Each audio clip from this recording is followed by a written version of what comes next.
जय हिंद हमारे प्यारे बच्चों। आज हम देखेंगे क्लास 8 छात्रवृत्ति का फिजिक्स, जिससे 11 ऑब्जेक्टिव पूछे जाते हैं। तो आइए हम लोग देखते हैं। काफ़ी आसान है और काफ़ी अच्छा लगेगा। ठीक है, तो पहला सवाल है, प्रति इकाई क्षेत्रफल पर लगने वाले बल को कहते हैं। प्रति इकाई क्षेत्रफल मतलब एरिया पर लगने वाले बल को कहते हैं, क्या कहते हैं? ताप कहते हैं, दाब कहते हैं, माप कहते हैं या आयतन कहते हैं। तो प्रति इकाई क्षेत्रफल पर लगने वाले बल को दाब कहते हैं। क्या कहते हैं? दाब कहते हैं। ठीक है, प्रति इकाई क्षेत्रफल पर लगने वाले बल को क्या कहते हैं? दाब कहते हैं। अगला क्वेश्चन है, दाब का मात्रक होता है। दाब का मात्रक होता है मतलब दाब का मात्रक क्या होता है? न्यूटन प्रति मीटर, पास्कल, न्यूटन, वाट। दाब का मात्रक क्या होता है? तो पास्कल होता है। दाब का मात्रक क्या होता है? पास्कल। याद रखें। अगला है, आर्किमिडीज यूनान के थे। आर्किमिडीज यूनान के कौन थे? एक दार्शनिक गणितज्ञ, एक वैज्ञानिक, एक इतिहासकार, एक प्राकृतवादी। ठीक है, तो आर्किमिडीज यूनान के कौन थे? एक दार्शनिक और गणितज्ञ थे। एक दार्शनिक और गणितज्ञ थे। याद रखेंगे। नेक्स्ट चलते हैं। अगला है, बल का मात्रक होता है। बल का मात्रक होता है। तो बल का मात्रक क्या होता है? न्यूटन, वाट, पास्कल या इनमें से कोई नहीं। तो बल का मात्रक क्या होता है? बल का मात्रक होता है न्यूटन। बल का मात्रक क्या होता है? तो न्यूटन होता है। याद रखेंगे। अगला है, कमानीदार तौला से मापा जाता है। कमानीदार तुला से मापा जाता है। तो कमानीदार तुला से क्या मापा जाता है? दाब, भार, आयतन, मात्रा। कमानीदार तुला से मापा जाता है भार मापा जाता है। क्या मापा जाता है? भार मापा जाता है। कमानीदार तुला से मापा जाता है भार। याद रखेंगे। काफी आसान सवाल है और काफी बार पूछे जाते हैं। ठीक है, अगला क्या है? दाब। अगला है, दाब बराबर होता है। दाब बराबर होता है बल गुना क्षेत्रफल, क्षेत्रफल बटे बल, बल बटे क्षेत्रफल, बल घटा क्षेत्रफल। तो दाब बराबर होता है बल बटे क्षेत्रफल। क्या होता है? बल बटे क्षेत्रफल। याद रखेंगे। दाब बराबर बल बटे क्षेत्रफल। अगला है, एक वायुमंडलीय दाब बराबर होता है। एक वायुमंडलीय दाब बराबर होता है 76 सेंटीमीटर पारद स्तंभ के बराबर, 76 मीटर पारद स्तंभ के बराबर, 7.6 सेंटीमीटर पारद स्तंभ के बराबर, 760 किलोमीटर पारद स्तंभ के बराबर। एक वायुमंडलीय दाब जो होता है 76 सेंटीमीटर पारद स्तंभ के दाब के बराबर होता है। एक वायुमंडलीय दाब कितना? 76 सेंटीमीटर पारद स्तंभ के दाब के बराबर। एकदम याद रखेंगे। ठीक है, नेक्स्ट देखते हैं।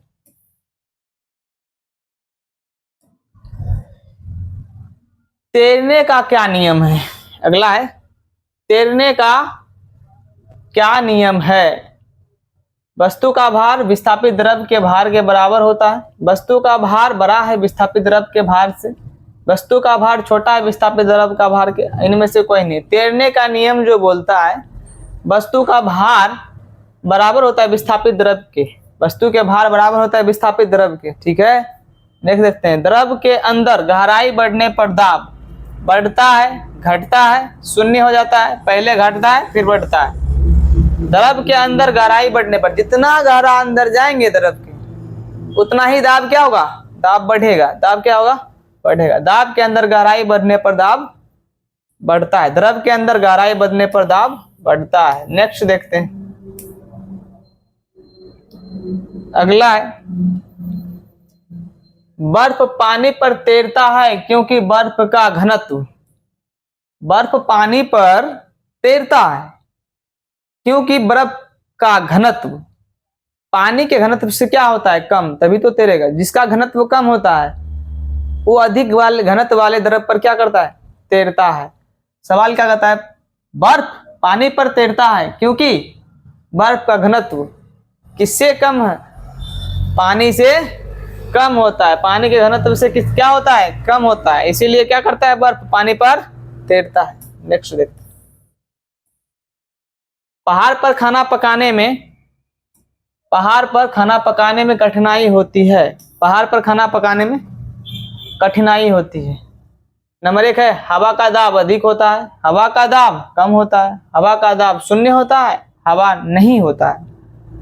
तो पहाड़ पर खाना पकाने में कठिनाई इसलिए होता है कि वहां पर हवा का दाब क्या होता है, कम होता है। जैसे जैसे हम ऊपर जाते हैं हवा का दाब कम होते जाता है, जैसे जैसे ऊपर जाते हैं हवा का दाब क्या होते जाता है, कम होते जाता है। तो पहाड़ पर हवा का दाब कम होता है तो खाना पकाने में क्या होती है, कठिनाई होती है। ठीक है, तो हवा का दाब क्या होता है, कम होता है, हवा का दाब कम होता है। ठीक है, याद रखेंगे। नेक्स्ट देखते हैं, उत्प्लावन बल का मात्रक है। उत्प्लावन बल का मात्रक है। उत्प्लावन बल भी एक प्रकार का बल है। तो बल का मात्रक न्यूटन, तो उत्प्लावन बल का भी मात्रक न्यूटन। ठीक है, अगला बढ़ते हैं, ऊंचाई बढ़ने पर वायुमंडलीय दाब। ऊंचाई बढ़ने पर वायुमंडलीय दाब, जैसे जैसे ऊंचाई पर जाएंगे, बोले तो ऊंचाई पर जैसे जाएंगे वायुमंडलीय दाब घटेगा। क्या बोलता है, ऊंचाई बढ़ने पर वायुमंडलीय दाब कम हो जाता है। क्या हो जाता है, कम हो जाता है, याद रखेंगे। ठीक है, नेक्स्ट देखते हैं,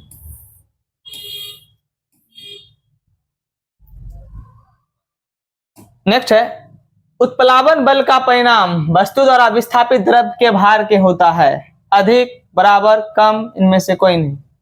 उत्प्लावन बल का परिणाम जो है वस्तु द्वारा विस्थापित द्रव के भार के बराबर होता है। किसके बराबर होता है, विस्थापित द्रव के भार के बराबर होता है। इसीलिए वस्तु क्या करता है, पानी पर तैरता है। तो क्या हो जाएगा, विस्थापित द्रव के भार के बराबर। नेक्स्ट है वायुमंडलीय दाब मापा जाता है थर्मामीटर से, पारद वायु दाब मापी से, मैनोमीटर से, इनमें से कोई नहीं।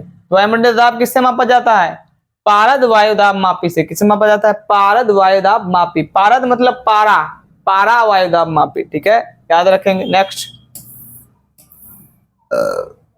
अगला है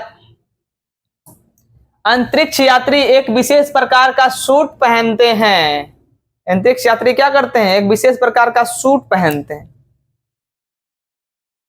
तो क्यों पहनते हैं सूट, शरीर को वायुमंडलीय ताप से बचाने के लिए, शरीर को हवा से बचाने के लिए, अपने रुधिर वाहिनी को फटने से बचाने के लिए, या शौक से। ठीक है, क्या काहे पहनते हैं सूट, ऊपर जाने पर गुरुत्वाकर्षण बल का मान घटता है और वायुमंडलीय दाब का भी मान क्या होता है, घटता है। जैसे दाब का मान घटता है शरीर के अंदर का जो प्रेशर होता है बड़ा अधिक हो जाता है, धमनी सिरा फट सकता है। तो रुधिर ना फटे इसलिए एक विशेष प्रकार क्या पहनते हैं, सूट, ताकि दाब को बनाए रखे।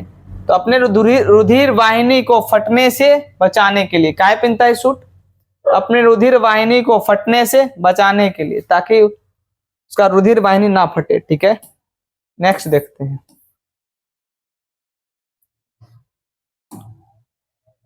जब किसी द्रव में कोई पिंड प्लावन करता है, प्लावन मतलब तैरता है, तो उस पिंड का भार बराबर होता है।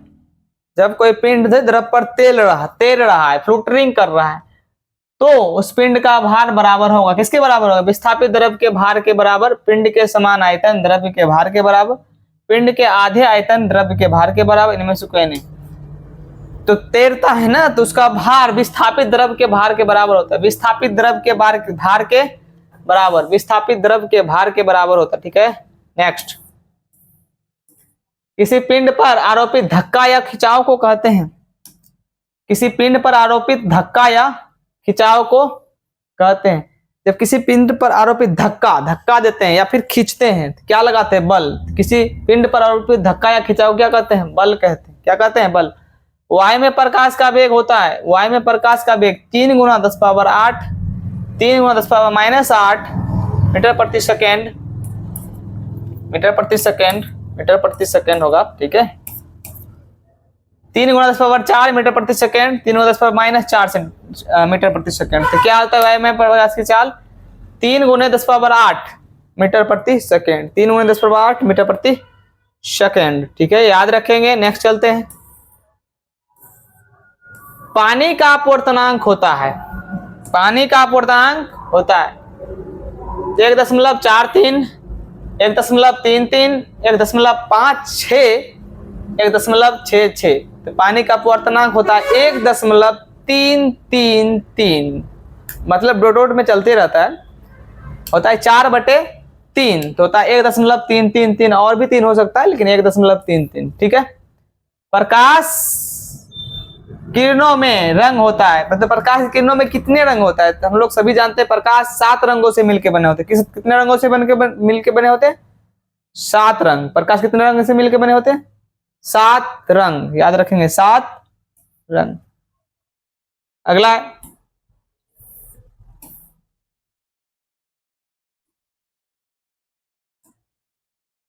मायोपिया का इलाज करते हैं, मायोपिया का इलाज करते हैं। तो मायोपिया किसको कहते हैं? मायोपिया निकट दृष्टि दोष को कहते हैं मायोपिया। निकट दृष्टि दोष को क्या कहते हैं? मायोपिया। और निकट दृष्टि दोष में निकट की वस्तु को देख लेता है, दूर की वस्तु को नहीं देख पाता है। और दूर की वस्तु को देखने के लिए हम लोग प्रयोग करते हैं अवतल लेंस। कौन सा लेंस? अवतल लेंस। तो मायोपिया को इलाज के लिए क्या कौन सा लेंस का प्रयोग करेंगे? अवतल लेंस। कौन सा लेंस? अवतल लेंस, याद रखेंगे। अगला, एक माध्यम से दूसरे माध्यम में जाने पर प्रकाश की किरण मुड़ जाती है, किसके कारण? परावर्तन के कारण, अपवर्तन के कारण, कम प्रकाश के कारण, अधिक प्रकाश के कारण। जब प्रकाश की किरण एक माध्यम दूसरे माध्यम में जाती है तो अपवर्तन के कारण मुड़ जाती है। किस कारण मुड़ जाती है?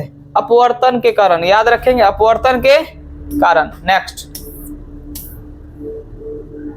प्रकाश की किरण जब विरल माध्यम से सघन माध्यम में जाती है तो मुड़ जाती है। तो जब सघन विरल माध्यम से जा रही है सघन माध्यम, जब कोई प्रकाश किरण विरल माध्यम से सघन माध्यम में जाएगी तो अभिलंब की ओर मुड़ जाती है। किस ओर मुड़ जाती है? अभिलंब की ओर मुड़ जाती है, याद रखेंगे, अभिलंब की ओर मुड़ जाती है। इसका उल्टा होगा तो अभिलंब से दूर भाग जाती है, याद रखेंगे। जब प्रकाश की किरण एक माध्यम से दूसरे माध्यम में जाती है तो अपवर्तन होता है। अपवर्तन होता है। किसके कारण अपवर्तन होता है? प्रकाश के चाल में परिवर्तन के कारण, प्रकाश के चाल में परिवर्तन नहीं होने के कारण, या फिर प्रकाश के रंग में अपवर्तन के कारण, प्रकाश के रंग में अपवर्तन परिवर्तन नहीं होने के कारण, ठीक है। तो प्रकाश के चाल में परिवर्तन के कारण क्या होती है? प्रकाश एक माध्यम से दूसरे माध्यम में जाती है तो अपवर्तन होता है। किसके कारण? प्रकाश के चाल में परिवर्तन के कारण, प्रकाश के चाल में परिवर्तन के कारण। नेक्स्ट,